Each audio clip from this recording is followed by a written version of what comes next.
Hola, bueno, a continuación de regresión lineal simple, vamos a ver algunas herramientas más que nos hacen falta y cuando veamos regresiones lineales múltiples vamos a incorporar algunas cosas que ahora no tendría demasiado sentido explicarlas. Entonces vamos con algunas herramientas. En esta sección vamos a mostrar un par de cositas que tienen que ver con, uno, estimación por intervalos y dos, herramientas de diagnóstico. Recordemos el tema intervalo de confianza, que lo vimos en Bioestadística 1. Veamos la estimación por intervalo como una forma de encontrar un intervalo que tiene cierta probabilidad de contener al valor del parámetro. Si nos acordamos de la distribución de la media muestral X, nos acordaríamos también que la media muestral tiene distribución normal con una esperanza que es igual a mu y con una varianza que es S cuadrado de la media muestral. En realidad nosotros cuando lo vimos que el S cuadrado de la media muestral, es decir, la varianza de la media muestral es sigma cuadrado sobre n y la estimábamos con S cuadrado sobre n cuando no teníamos el valor de la varianza poblacional. Esto entendido entonces como la varianza de la media muestral. Si pensamos en un estimador que es B1, que es la pendiente muestral, vamos a ver que también tiene una distribución normal con una esperanza que es beta 1 y su propia varianza. También podemos pensar lo mismo de la distribución de B0, que es la ordenada del origen muestral, también con su distribución, su esperanza y su varianza. Ahora, recordemos que cuando hacíamos estimaciones por intervalo, lo que teníamos era un estimador más menos algo que representaba la confianza multiplicado con el error estándar, es decir, la raíz cuadrada de la varianza del estimador. En el caso de la media muestral, el estimador era la media muestral, la confianza estaba representada por el valor t dependiendo de el alfa con que queríamos trabajar. Ese era un valor t, un valor z si conocíamos el valor de la varianza poblacional, pero normalmente trabajamos con t. Y a su vez el error estándar que tiene que ver con la raíz cuadrada de la varianza del estimador. Si tenemos como estimador entonces a B1, podríamos pensar exactamente con la misma estructura, B1 más menos un valor de confianza multiplicado por el error estándar de B1. Y lo mismo para B0. Hacer un intervalo de confianza para el valor de beta 1 y un intervalo de confianza para el valor de beta 0. Es decir, saber entre qué valores tenemos cierta chance de contener al valor del parámetro poblacional. De esa forma, haciendo simultáneamente una estimación por intervalo de la ordenada del origen y de la pendiente, obtenemos lo que se llaman las bandas de confianza. En esas dos bandas de confianza, esas bandas están dibujadas al 95%, tenemos un 95% de confianza de contener a los valores por los cuales va a pasar la recta poblacional. Esa banda de confianza se construye entonces, como lo dijimos anteriormente, con el estimador más menos el valor de confianza, con la distribución correspondiente, que multiplica el error estándar. Ahora bien, hay otro concepto que es el de banda de predicción, que no lo vimos en Bioestadística 1 porque son escasos los trabajos donde se intentan predecir los valores de la variable en la biología aplicada. Las bandas de predicción tienen que ver con una idea de predecir entre qué valores están los valores de la variable. Y en una recta las bandas de predicción son mucho más anchas que las bandas de confianza y se construyen con el estimador más menos la confianza, pero que multiplica el desvío estándar. ¿Por qué? Porque el desvío estándar es la raíz cuadrada de la variabilidad de la variable original. ¿Se entiende?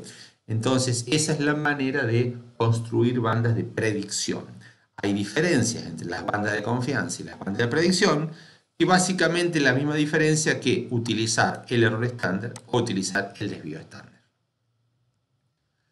Vamos a ver ahora un tema que tiene que ver con las medidas de diagnóstico de las regresiones lineales simples.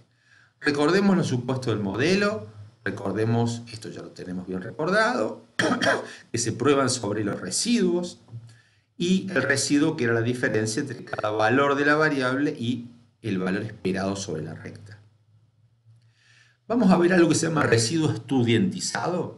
Ese residuo estudiantizado es, al residuo se lo divide por el error estándar, ¿sí?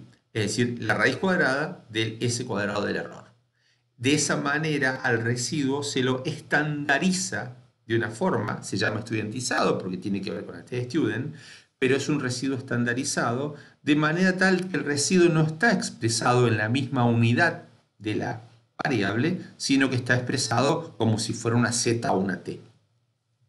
Entonces, si tenemos un gráfico de residuo versus predicho, ¿sí?, que eran los gráficos que estamos acostumbrados a ver, esa es la dispersión de datos de un gráfico residuo versus predicho, y esta es la dispersión de datos de un gráfico de predichos versus el residuo estudiantizado.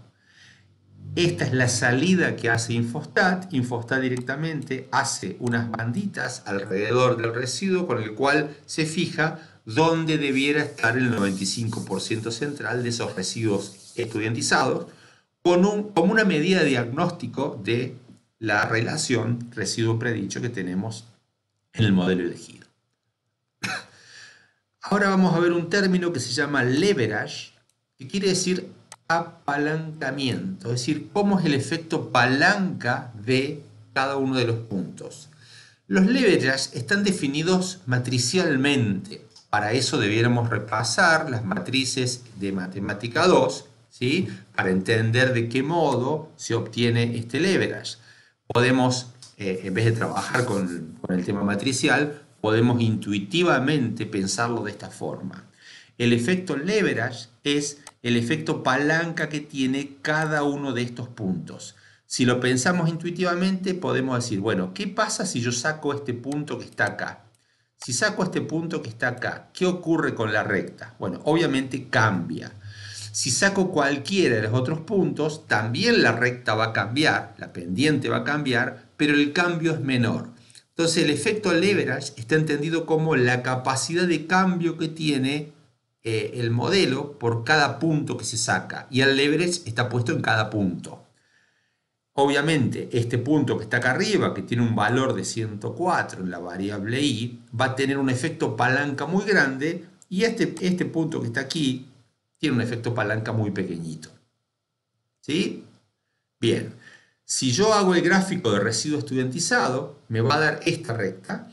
Esta recta me va a mostrar dos cosas. La primera cosa es que hay un punto que se sale por fuera de los residuos estudiantizados, y la segunda es que el modelo seguramente no es adecuado, porque estoy viendo un patrón no demasiado adecuado. Ahora, eso me lo muestra si yo miro los residuos estudiantizados en función de los predichos. Ahora, si yo miro el efecto palanca, voy a ver que dentro de los efectos palancas permitidos por este modelo, que son aproximadamente hasta 0.2, ese punto que teníamos externo tiene un efecto palanca muy grande, sacarlo cambia mucho la pendiente, y los datos que estaban sobre la recta tienen un efecto palanca muy pequeño.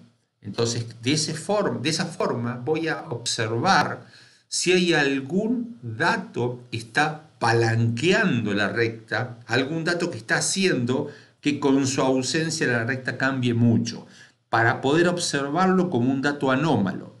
Recordemos siempre que el hecho de encontrar un dato, ya sea por un residuo estudiantizado o por un efecto palanca o leverage, el hecho de encontrarlo no es argumento suficiente para sacar el dato.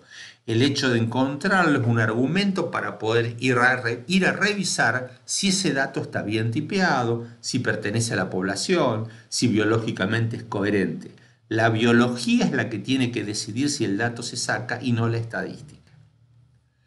Entonces, cuando a la parte predictiva del modelo le agreguemos más variables X, es decir, a continuación, cuando veamos regresiones lineales múltiples, vamos a agregar otros conceptos que nos van a servir. Por ahora, Hemos visto entonces en la idea del residuo estudiantizado y de el leverage o efecto palanca, además de haber visto que significaba una estimación por intervalo.